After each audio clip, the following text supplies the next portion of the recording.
Jaya Radha Madhava Kunja Bihari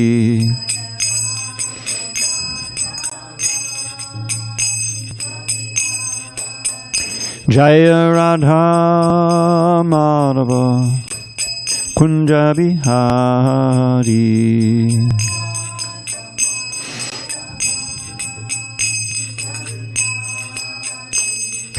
Gopi Jana Vallabha Girivardhari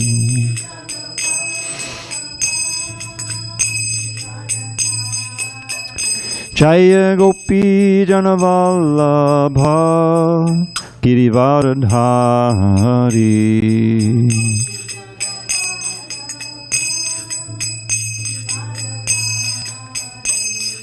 Yashodanandana Bhajana Ranjana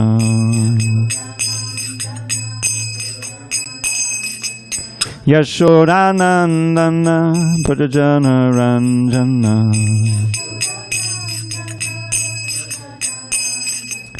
Jamuna Tiravanachari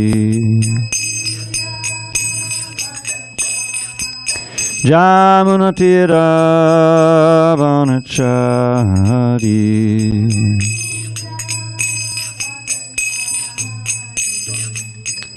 Hare Krishna Krishna Krishna Hare Hare Hare Rama Rama Rama Hare Hare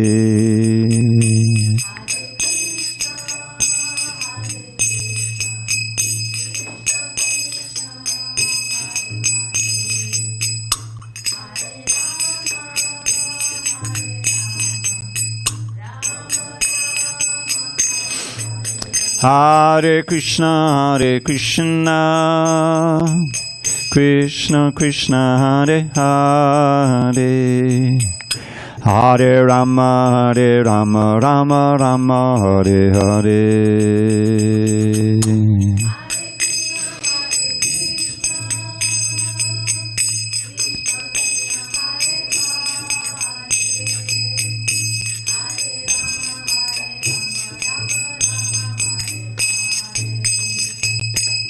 Jaya Radha Madhava Kunja Bihari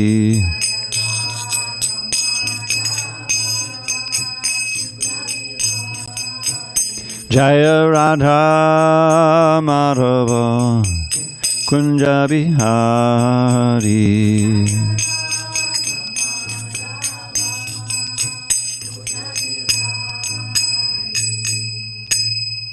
Jayam Vishnupad Paramahansa Parajagacharya Ashtottara Shri Srimad Divine Grace Srila A.C. Bhaktivedanta Swami Prabhupada Ki Jai ISKCON BBT Founder Acharya Srila Prabhupada Ki Jai Jayam Vishnupad Paramahansa Parajagacharya Ashtottara Shri Srimad His Divine Grace Srila Bhakti Siddhanta Saraswati Thakur Ki Jai Ananda Koti Vaishnavini Ki Jai Namacharya Srila Haridas Thakur Ki Jai Srimad Bhagavad Gita Ki Jai Samaveta Bhaktavrinda Ki Jai. All glories to the assembled devotees. All glory to the assembled devotees. All glory to the assembled devotees. All glory to Shri Guru and Gauranga. Okay.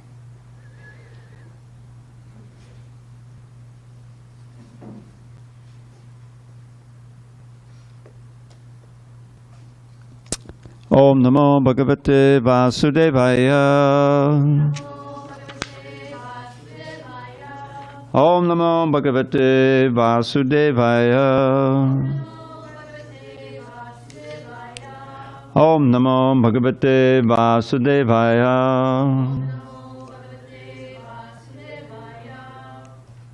Okay. Okay, we did that one. Yeah. All right, we're at the bottom of page 643. Well, no, actually, the top of page 644, text 5 and 6. All right. So we'll just chant the first one, and then I'll do the second one myself. Okay. Okay. On this 5th day of June, 2023 in San Diego, we're reading from Srimad Bhagavad Gita as it is, translation and commentary by His Divine Grace A.C. Bhaktivedanta Swami Prabhupada. And we are in chapter 17 entitled The Divisions of Faith. All right. Can we get our guests some books? Yeah, they don't. You can grab a book and grab one for him. There's plenty of books. We have more. No. You want to share one? It's okay? All right. We're on page 644. Yeah.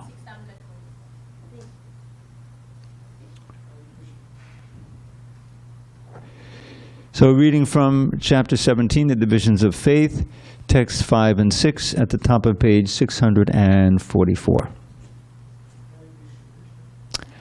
Ashastra Vihitam Goram Tapyante Ye Tapo Janaha Dambahankara Sangyukta Kama Raga Palanvitaha Ashastabhitam Goram Tapyante ye tapojanaha Dambhahankara sangyukta Kamaraga balanvitaha Ashastabhitam goram Tapyante ye tapojanaha Dambhahankara sangyukta Kamaraga balanvitaha Ashastabhitam goram Tapyante ye tapojanaha Dambhahankara sangyukta Kamaraga balanvitaha.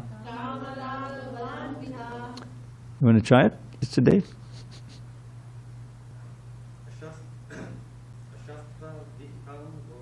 Ashastabhitam goram Tapyante ye tapojanaha Dambhahankara sangyukta Kamaraga balanvita. Talatala.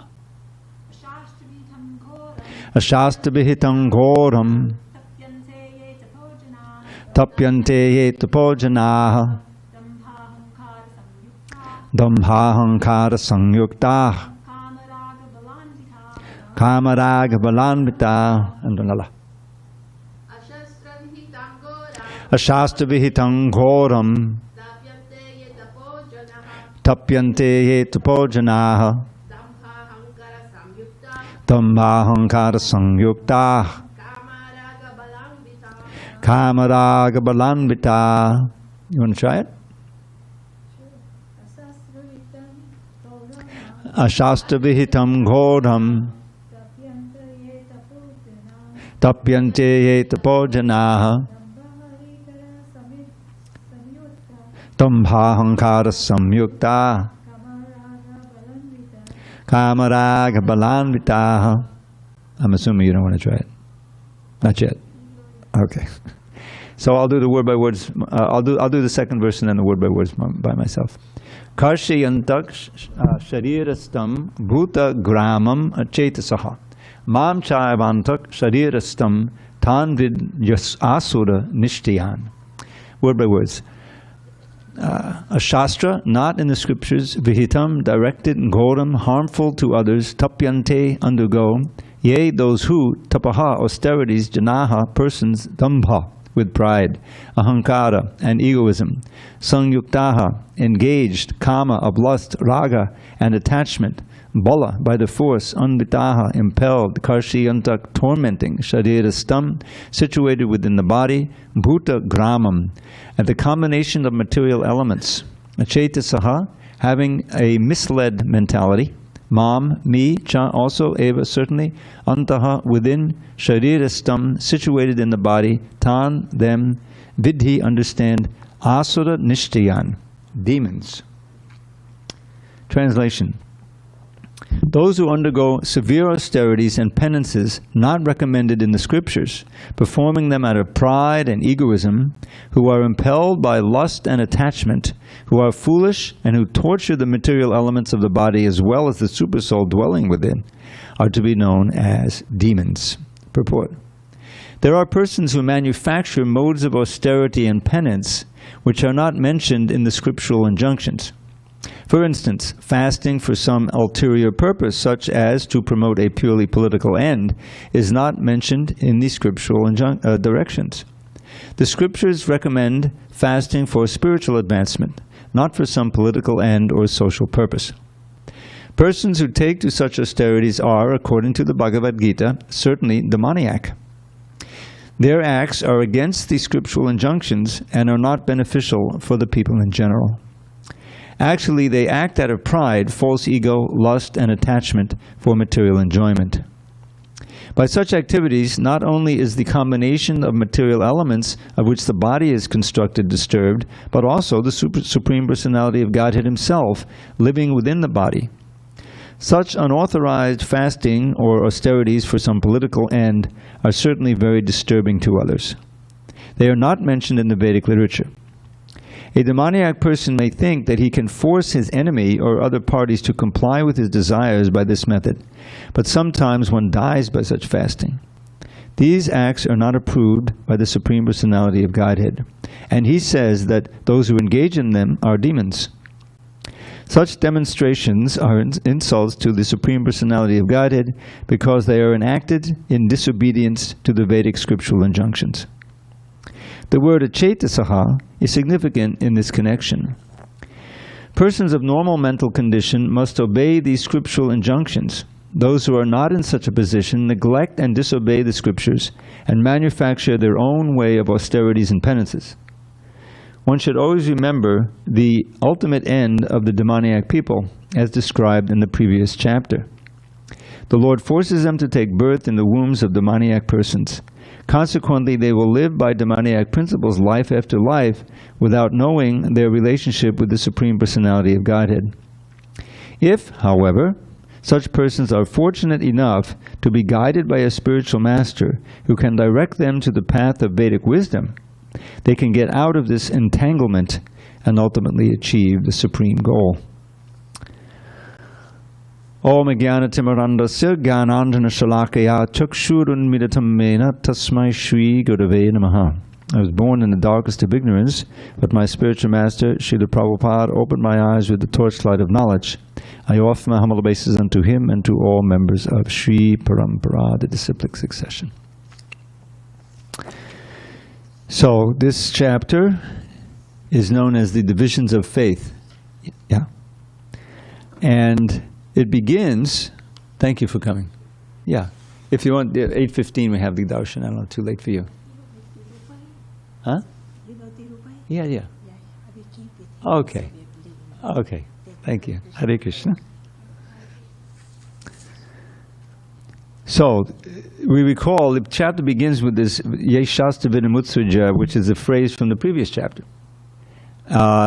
In the previous chapter, Krishna ended with this nice lesson of 4 verses.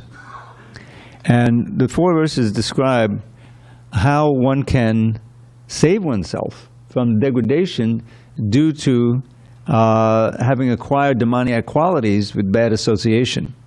The whole thing is association, because we're, as living beings, we tend to become colored by whatever and whoever we associate with. If you're born into a family in Mexico, you'll probably learn the Spanish language, right? Because that's what your parents are speaking, that's what you're speaking. and so many other qualities you attract by that. So this is the importance of association, and by bad association we can take on demoniac qualities. And we don't desire them, but that's what's all around us. You know, you're in difficult part of a city within, and you're all around you, the people in gangs, and they're doing this and that. What are you going to do? You don't know anything. This is the way it is. So, within this, what should we say, this situation, this Kali Yuga, comes Lord Chaitanya 500 years ago to give a method by which you can counteract this difficult, degrading influence of the age, especially. And we are very fortunate to have come under the influence of the association of those who are practicing, who are following the knowledge of the Shastra against all odds. That was Srila Prabhupada's greatest gift. With great struggle, the story, he would write these books in the middle of the night. He'd get up at 12, and he would, when it's very quiet, and then he would dictate, and for a couple of hours every morning. And in this way, he wrote the Bhagavad Gita, all those volumes of Bhagavatam, the Chaitanya Charitamrita, while traveling around the world, managing the temple, dealing with this crisis, that crisis, and all these things. Very, very incredible to sacrifice for us, out of compassion. So now we know, and then you see this word keeps coming up, Dhamma. Did you notice that?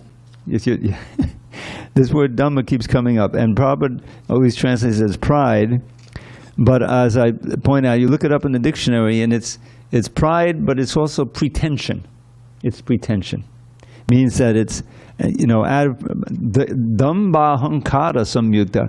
Ahankara is a false ego, right?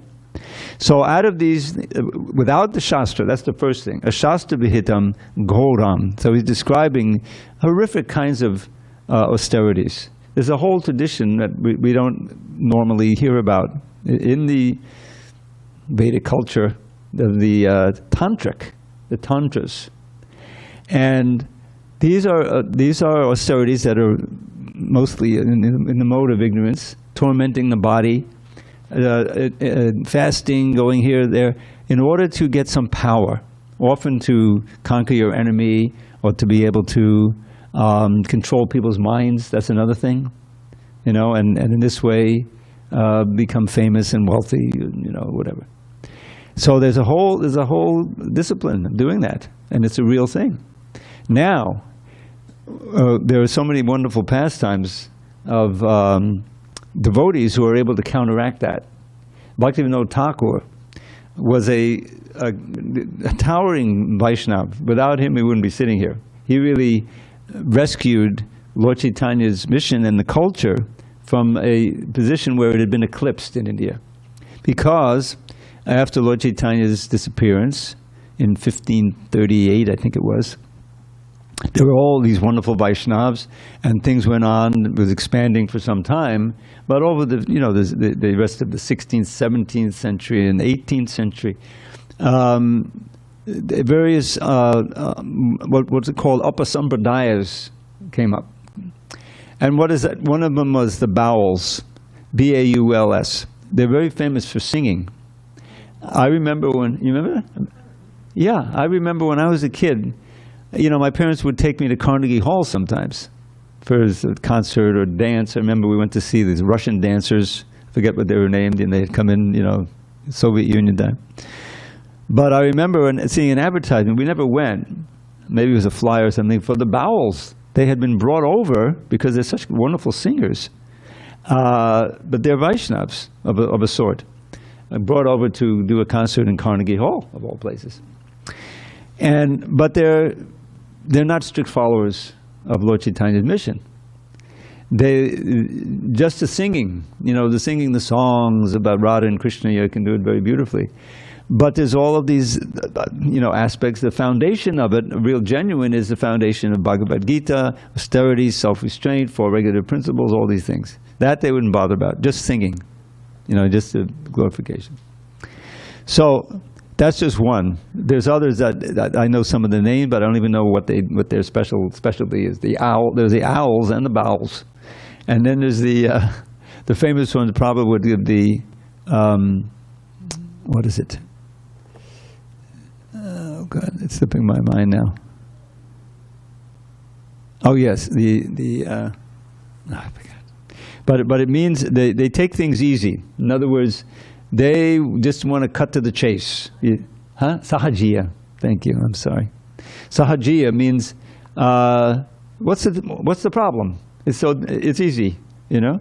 We'll just read these things, these very intimate books about Radha and Krishna, and we'll do this, and we can really get into it. We'll dress up, and do all of these things. But what about the rules and regulations?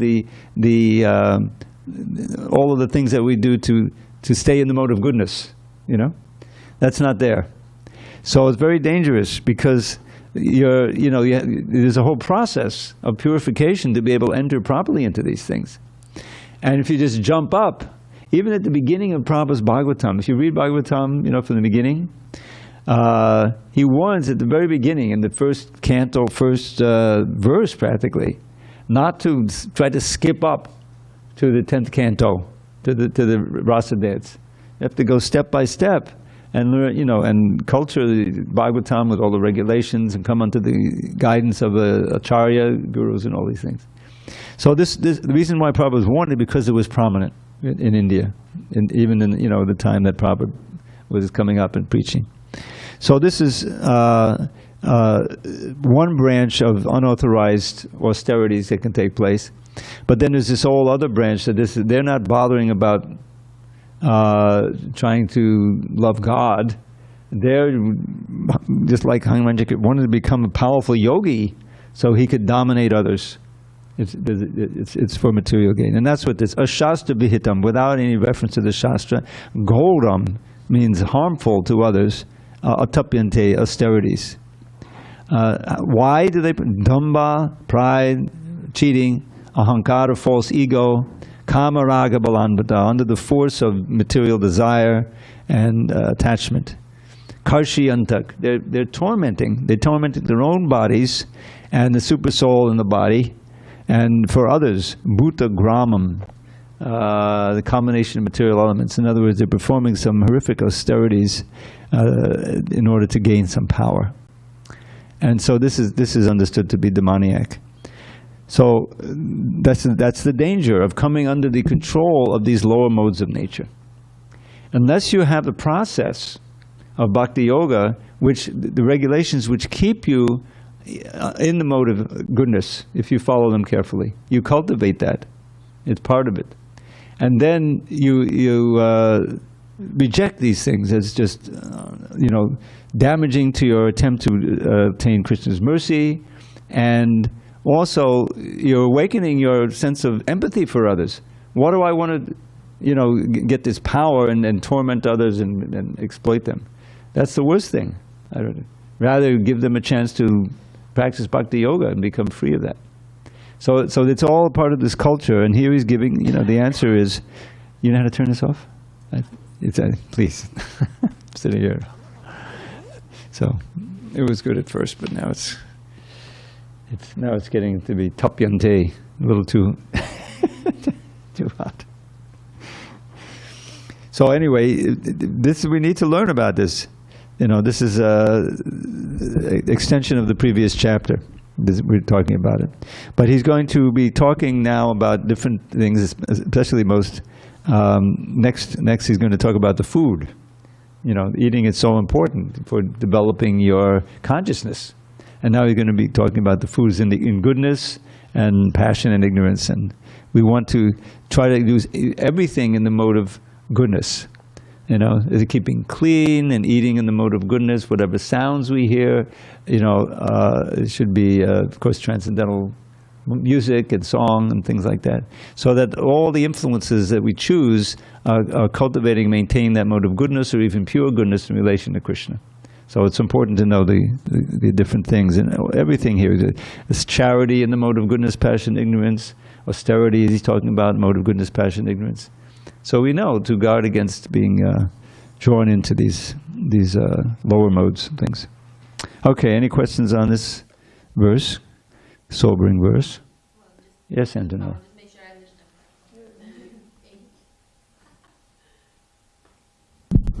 Hare Krishna. Well, we just reiterate, but I'm repeating mainly to make sure I understand. So anything that we do not dedicate to Krishna is in this, kind of demonic. I mean, like workaholics, the people that work a lot just for, to gain a lot of money. Or people that go through so many austerities, like, working really hard, or like, dieting for like good looks or plastic surgery, all kinds of things that people do, but they're not really for Krishna. Yes, but the thing is, there's a spectrum. Yeah. In other words, what he's describing here, the word goram, harmful to others. What you're doing may just be foolishness. It's not, it's not intelligent. You're hurting yourself, but it's not really getting to the demonic side until you're really doing it for harming others, exploiting others, and makes like sense. that. But Prabhupada gives it's a broad spectrum here. He's talking about the fasting for political reasons. I mean, what could that possibly be? Gandhi. That's Gandhi. Who would think? He was a follower of Gandhi. Prabhupada was a follower of Gandhi, and but then he met the spiritual master, and because the first encounter was in that. He saw the Altadanga Road. There's a whole story. Prabhupada didn't want to go see him. You remember why? Because his father was so pious, such a wonderful Vaishnava, that he would invite sadhus into the home. He didn't know really who they were. They're dressed as sadhus.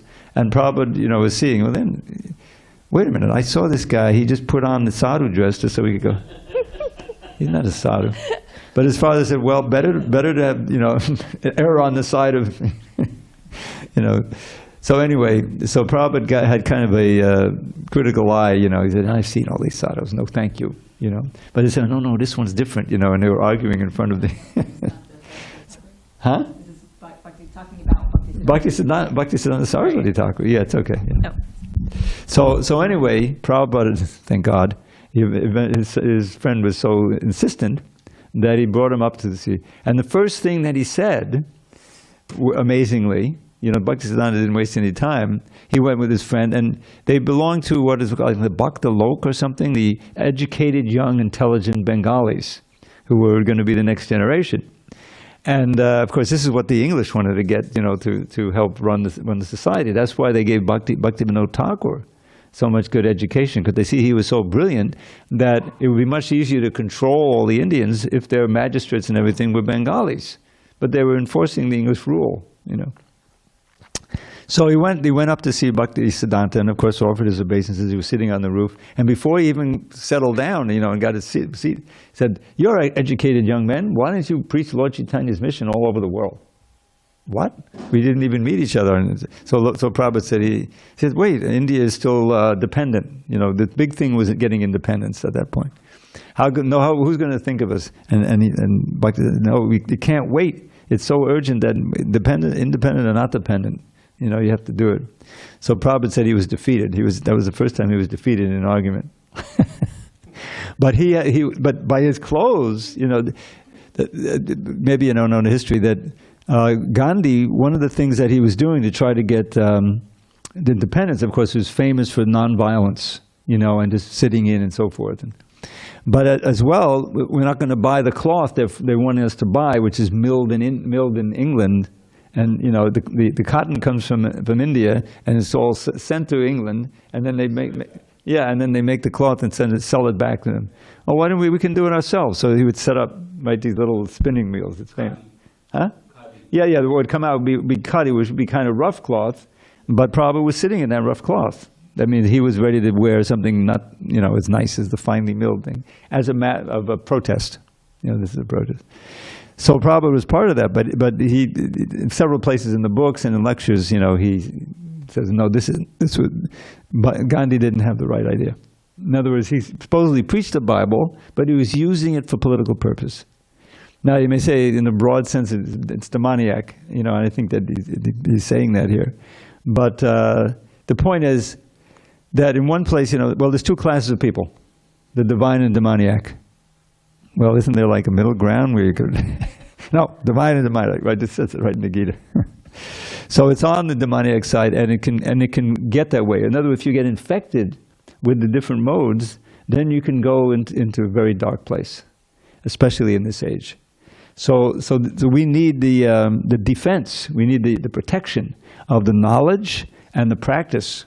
And then the idea is that it doesn't become attractive to us. It's abominable. It says, oh boy, I'm glad, oftentimes devotees would come with backgrounds where they were into the nefarious activities. But they were saved from that, just like Jagai and Madai. So this is what's going on. But it's important to know, what the qualities are, what to watch out for. And that's why it's good to learn the Gita here. Okay, text 7. Aharas topi sarvasya trividho bhavati priyaha yagyas tapas tatha dhanam tesham vedamimam shanu. So these three things: sacrifice, austerity, and charity. They come up again and are mentioned in the 18th chapter too. Even the food each person prefers is of three kinds according to the three modes of material nature. The same is true of sacrifices, austerities, and charity.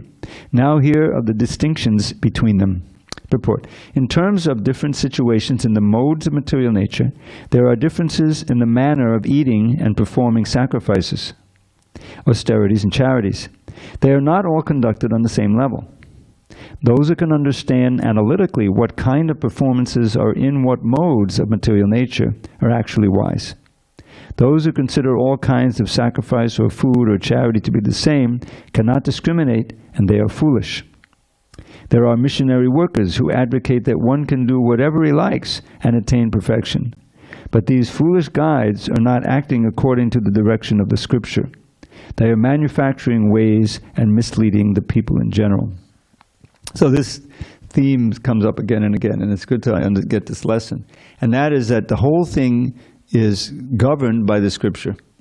Who's a saint, who's a sinner, who's the demon? We have the criterion being given here. If someone is dharma dwaji, you know what a dharma dwaji is? A dwaji is a flag. In other words, they're dressed in such a way, they're maybe externally speaking in such a way that they're practices of the real dharma. But their motivation and their unseen activity is in a demonic mode. This is the perfect example of dambha, seeming to be very religious while at the same time cultivating demonic practices. And we see when we read periodically now, it's almost like every few weeks you hear, this particular church group, somewhere in North Carolina, over the years, so many hundreds of children were abused, and exploited. It's just horrible. It's just horrible. And you keep hearing these stories, and it's no wonder why the church attendance is going down, why young people don't want any part of it. In previous times, I think it wasn't so well known. Now, with our little devices, everything is known, right? You can, it's so much. And in one sense, it's causing so much anxiety, because I never knew this before. You couldn't know that there's a some cyclone, in Southeast Asia. Thousands of people were killed. You get the pictures, and you see, and oh God, so many things. Next day, there's a mass murder here and everything. No wonder why there's an epidemic of anxiety and depression. Young kids growing up trying to get their way. It's horrible. So the countervailing force is this Hare Krishna movement. A very powerful way. I mean, invoking the name of God, if you do it seriously, it can purify, can transform you very quickly. We really have to believe that. That's something inconceivable. There's no logical way to believe it, that the holy name is non-different than Krishna himself. That you're actually associating with God directly by chanting his name. Now, there's a quality to the chanting, obviously. But if you do it with faith and great concentration and regularly, then that's a tremendous force for purification. And it's also a protection. It's a protection against the influence of these lower modes. It's such an important thing, this regular sadhana. And it's backed and supported by the knowledge. That's why these books are so important. Your faith keeps coming up. Faith in the mode of goodness, passion, and interest. That is strengthened by association, by hearing, and of course by practice. And then by that faith, and you build up your spiritual muscles. And you said, I would never do that in a million years. The things that you used to do 2 years ago, said, oh, I'm glad I escaped from that. I sometimes tell my little story. You know, I mean, I'm now over 50 years in this movement. And we went through the crack cocaine epidemic in the early 80s, I think it was. And, you know, you see these horrific things happening. And you know, you read this horrific stories. Some mother-child thing is a basic unit of, you know, civilization. And the mother is snorting the crack too much, she's neglecting the child. You know, and it's not just once. Oh God, that's I can't even imagine it. So, you know, and then boy, you know, I'm sitting there, you know, at my desk working on the Bhagavad Gita, and I'm hearing about these things, reading it. Oh, thank God, Srila Prabhupada saved me from that. And that's just one of the crises that are going on. It's just not in, you know, it's just something that's not part of you're right, you're the right age, and if I hadn't joined this, my old friends would have drawn me into that. But now you're protected. You have new friends, your friends are the devotees, your real friends. You know, so that's all part of this Hare Krishna movement and culture, but we need to be very determined to take advantage of it. Yes, please. Where it says there are missionary workers who advocate that one can do whatever he likes and attain perfection. Do you know what missionary workers? He's not talking about Christian missionary workers, is he? Or he's talking about? No. He's talking about the mission that he talks about. And maybe Ramakrishna mission. Like we were talking about the TM thing, you know? It's not like no, we're not going to sell you the mantra for $1,500 if you're still eating meat. I know. But Prabhupada said, no, we're not going to, you know, we don't care how much money you want to pay as dakshin, we're not going to initiate it if you can't follow these four regular principles. I had personal experience of that. I was part of this Ramakrishna mission, and I was uptown, you know, just in the part of town that Prabhupada was in for a while, but they came down and actually started a movement. And they would invite me to lunch after some time because I was, you know, coming regularly. And I was more than a vegetarian. I was a raw foodian. I don't know what the name is. But I would a lot of juices, you know, and salads and sprouts and everything. I was always starving. I was always hungry. But so I'd bring my little stuff with me. They invited me to lunch, and they were having steaks and everything. I was just, oh my God, you know. I mean, it was just like, this isn't the thing. So yes. In other words, they wanted followers. They didn't ask me to stop, do this, you know. Yeah, go ahead, you know, do whatever you want, but just come regularly and pay our fees, whatever, you know. So I escaped from that. But Prabhupada wasn't, you don't have to pay any fees, just come, chant, take prasadam, you know. And if you want to get initiated, then here's the rules and regulations. You know. Which is... Ramakrishna mission also comes to all the middle schools. Oh, to the what? So I grew up in New Delhi. Oh, okay. So they would come to our middle school. Middle school. They would hand out all the booklets. Uh-huh. And they would give us assignments. No kidding. Yeah, you finish this and it's a part of your syllabus. I see. Like that. So they did that for a couple of years. Wow. Well, you did the right thing. You come to the Hare Krishnas. All right, let's go on. Did we do 7? Yes. Okay, 8 and 9. Ayuhu sattva balarogya. Sukha priti vivardhana. Rasya snigdha stira hridya. Stira hridya. Ahara sattvika priya. Foods dear to those in the mode of goodness increase the duration of life, purify one's existence, and give strength, health, happiness, and satisfaction. Such foods are juicy, fatty, wholesome, and pleasing to the heart. Katpamla lavanatushna.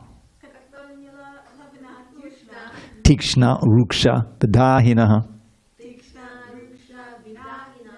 Ahara rajasasyeshta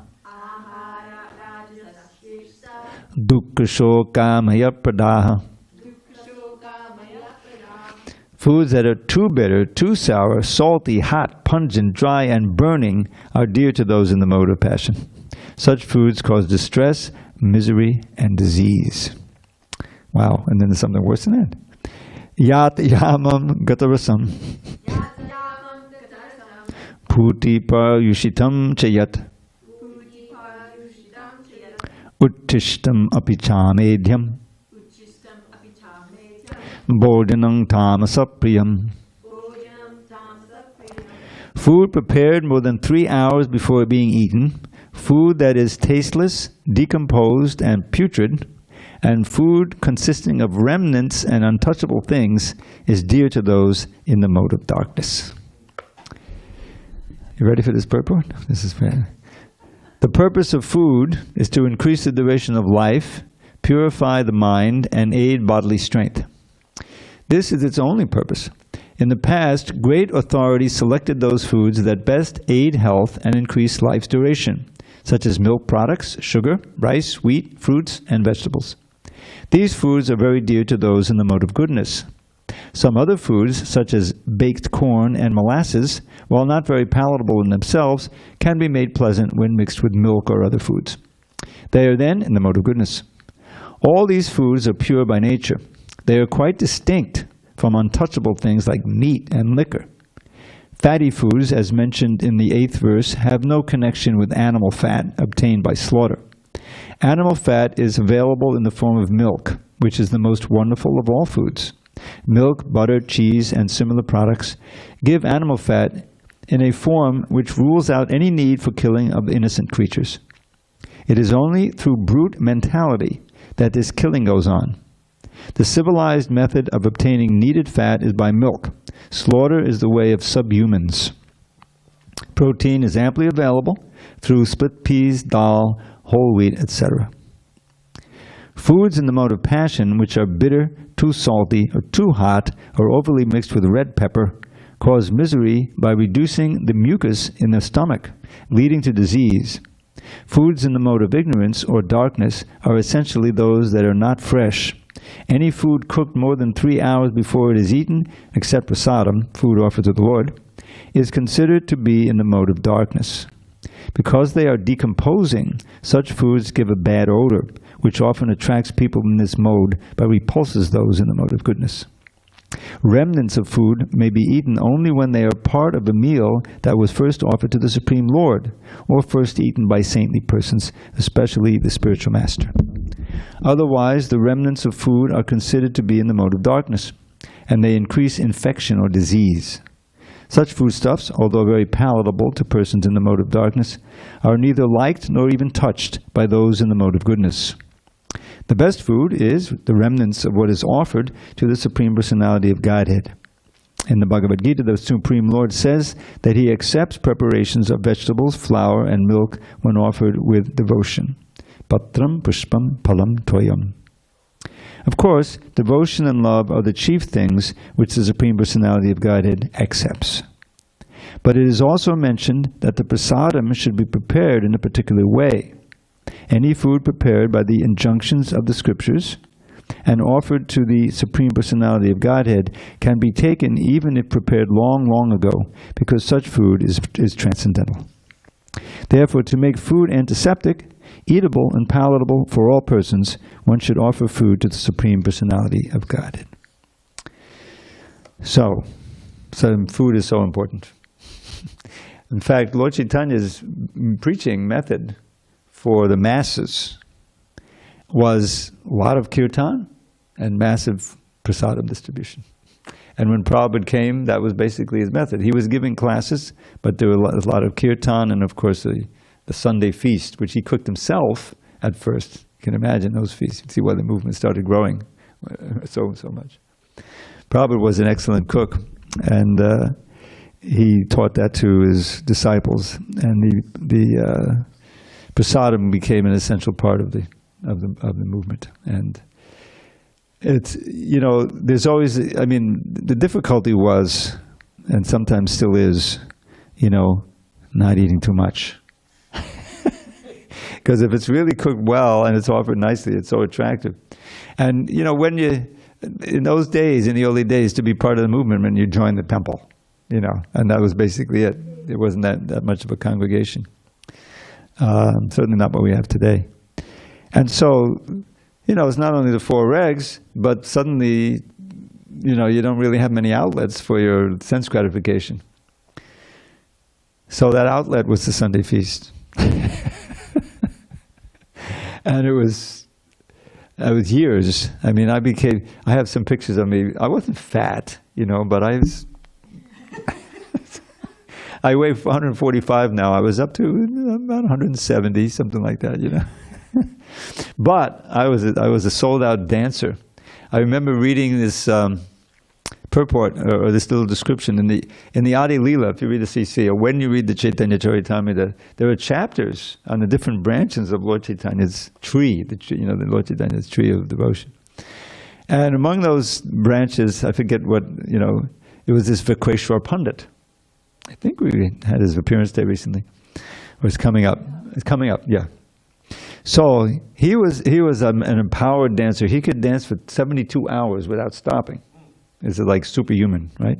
And Lord Chaitanya said, "Oh, if I only could dance like you, I'd have wings. I could fly back to Godhead," or something like that, So I decided I wanted to try to do that because I was a bit of an athlete when I was younger, And so, but I needed the right shoes. We would go out every day on Harinam on the streets of Manhattan, But I had some shoes, but they weren't that great. So I said, I can't be wearing flip-flops out there, if I'm going to dance 3 hours every day. So I went to the shoe room. Now the shoe room, you would think, okay, people come for the Sunday feast, they have to leave their shoes. We didn't have all this room, but there was a room where you gave your shoes, you got a ticket, so you get them back at the end of the feast and everything. But somehow or other, this is the hippie, the early 70s really, the 60s bled into the 70s, so it was like the same move. Especially in the warmer months. People would come with shoes and they would leave without shoes. And so we had a whole selection of shoes in that shoe room. So I went down and looked at, and there was a pair, used to call them sneakers, and they fit me perfectly. And I think Krishna wants me to do this, So I was eating so much halva, so many ladus, so much, but I was also dancing for 3 hours every day. Huh? Okay, so I'm going to observe it with great reverence, Anyway, it's but it's the chanting and the dancing and the feasting and the regular prasadam.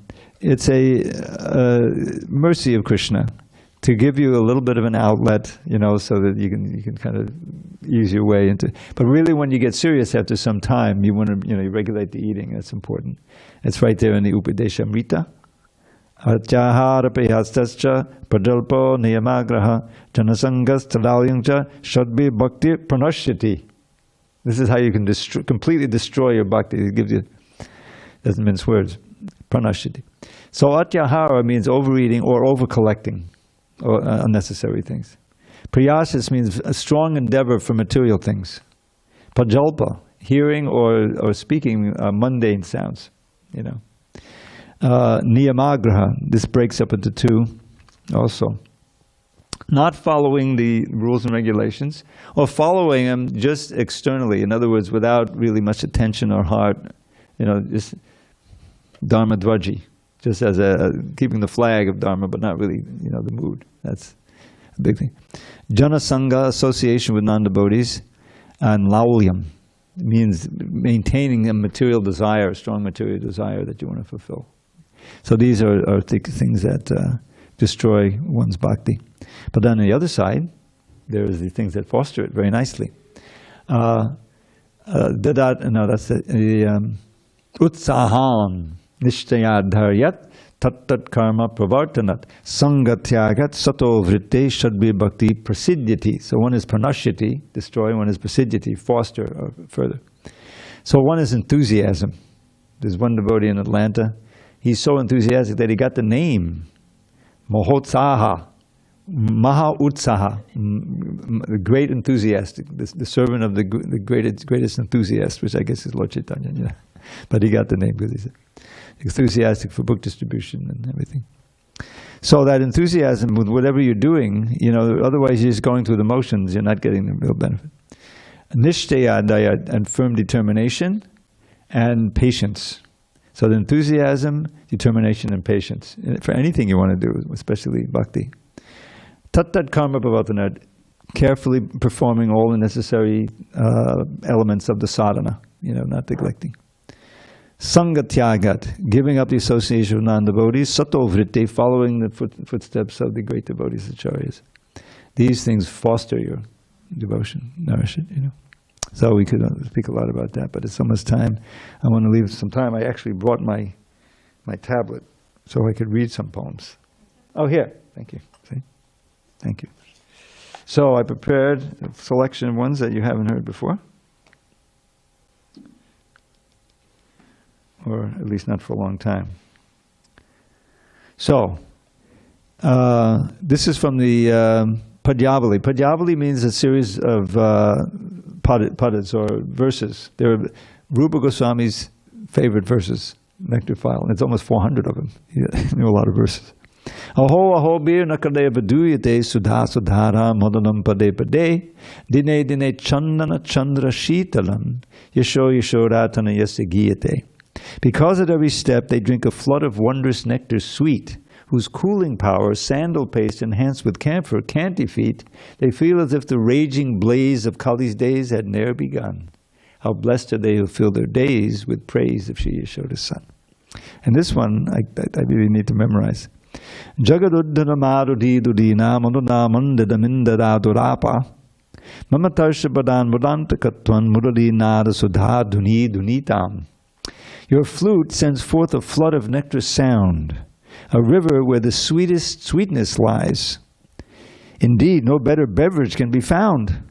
Yet even Shri can't drink it, though she tries. Shri is the goddess of fortune.